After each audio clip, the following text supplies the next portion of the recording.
Hey guys, it's Eldon here. I wanted to take a minute and do a little quick video. Got to apologize. I haven't really been on the Facebook community much in the last couple of weeks because I've been pounding away trying to get this video series done that we're doing for everybody, and getting really close to wrapping that up. When we get it actually to where it's functional, we'll let everybody know so that you can get it if you want to use it and try to learn from it. It's turned out to be really cool. There is a bucket load of information on there that I think will be really helpful in helping you take your family to a new level. And so just a ton of teachings. But I just want to take this just a couple minutes here, and I'm going to throw out a principle here that I've been teaching somewhat on there. So it's kind of a sneak peek of what we got going on.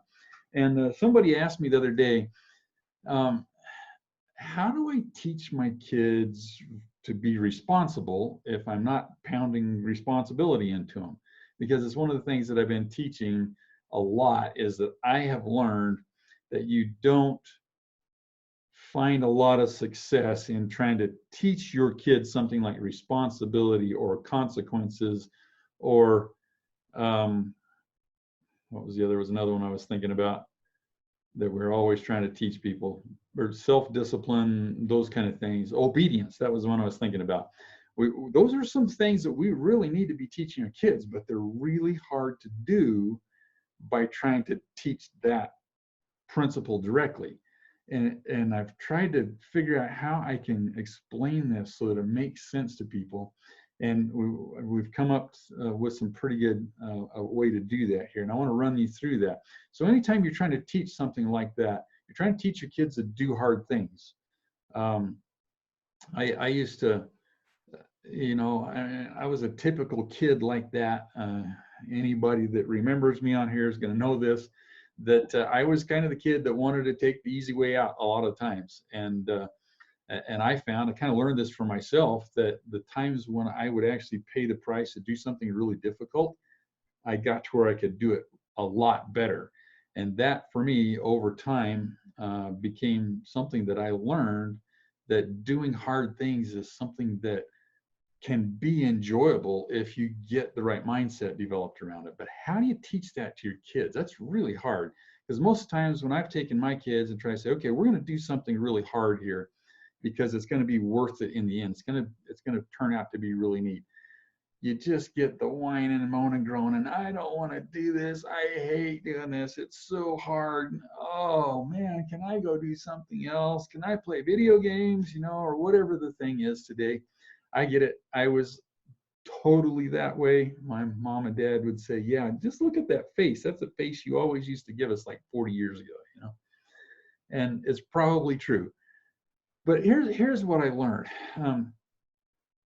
You're going to hear me teaching a ton on here, that the single most important principle you can learn to apply in your family when you want to start changing the impact you're having on your kids so that it's valuable is the principle of influence.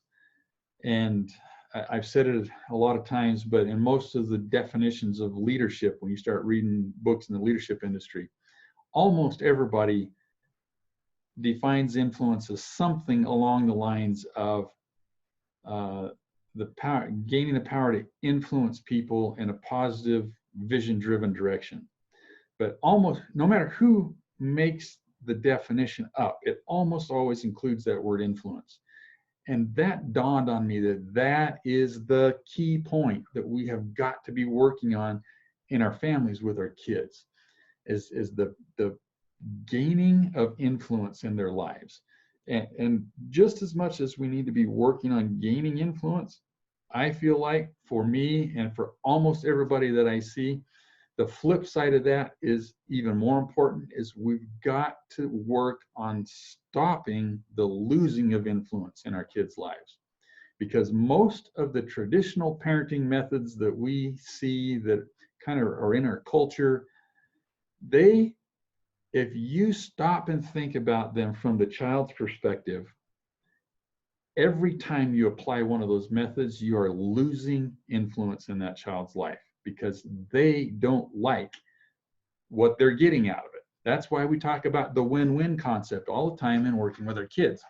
If our kids If we feel like we're getting a win out of it because we're teaching them something positive, but what our child's perception is that they're not getting a win, they're getting a lose out of this because it isn't what they wanted to do. It hurts, it's not fun, and it treats them like they're stupid or they don't understand something.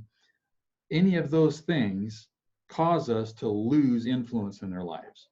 And so I'm not going to dwell on this. We have a whole video in that new series on the concept of influence. But if you're working to start earning influence in your child's life, because influence is something that they give you after you've earned it, okay? Don't forget that part. So work on gaining influence. And once you've gained influence, you become somewhat of a hero figure to them. And the hero figures in their lives are who they are allowing to influence them, who they're wanting to follow, who they're trying to act like, those kind of things. So if you've become that hero figure for them, they're going to want to try to act like you. If you haven't, if you've become their arch enemy, they're not going to want to try to act like you, okay?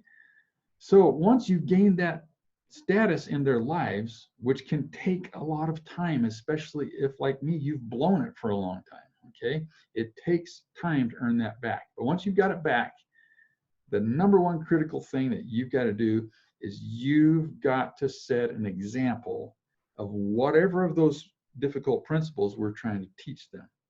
So if you're trying to teach them how to do hard things, then by golly, you better be doing some hard things in your life.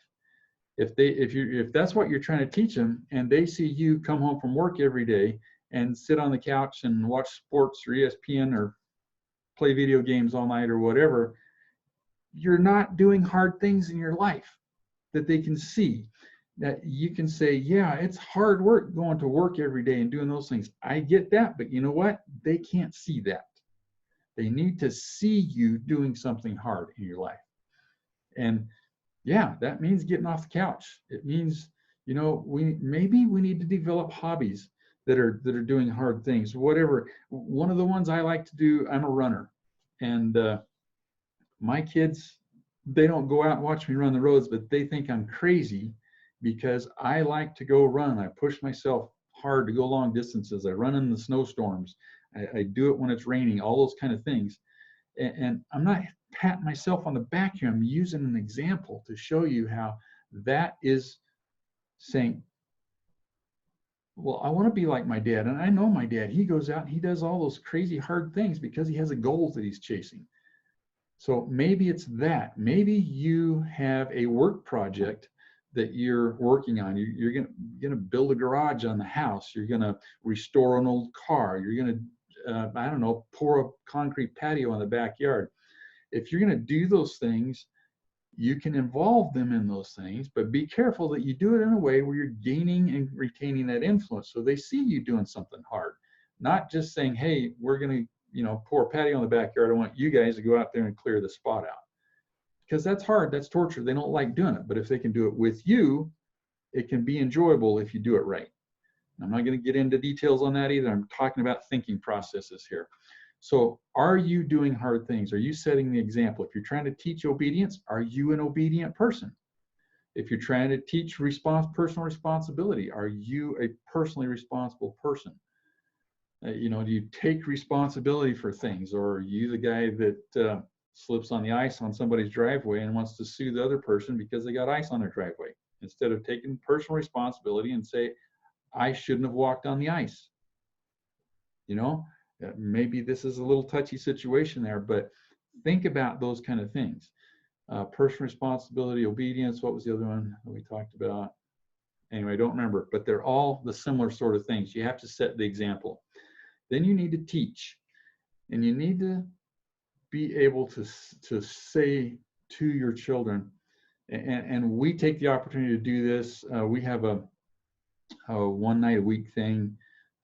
Usually we do it on Sundays, where we sit down with our kids and we talk about some principle and some gospel doctrine that's important or something like that. But this is a good time for us to say, you know what, I've been trying to help you guys understand about the being personally responsible. And what I've tried to do is set an example for you here. And let me just tell you a little story that happened this week where I had to take responsibility for something, even though it was hard. And by showing them that, and be careful, keep those things short and don't be preachy about it. But by teaching them that, and then when you said something about it, now they can have seen that, or they will be able to see, or, you know, you say, I'm going to do something hard. I'm going to train for this marathon, and it's going to require me to, you know, have this hard training schedule where I got to go out and run at least 3 times a week and do this and do that, even when the weather's bad. So when you guys see me going out and doing that stuff, I'm not trying to get away from you. I'm just setting an example for you of doing something hard in my life, because at the end of it, there's going to be this really cool reward. And talk about those things so they see that from you. So that's the teaching aspect of it. Then make sure that when you're helping them to start in that process in their life, that you are being a positive, uplifting mentor figure, that you are being an uplifter, an encourager, an inspirer, that you're giving them praise, that you use the accept, approve, appreciate principle with them instead of the criticize, condemn, complain, and correct concept, okay, and do those things. And that's how you're going to start getting them to see that. Then, if you don't know what it really means to be a mentor, take some time and study that, because that's the role that we need to be playing with our kids, especially as they get older in their teenage years and things like that, is learning how to mentor them through something instead of being the corrector and the disciplinarian in their life. Mentor them.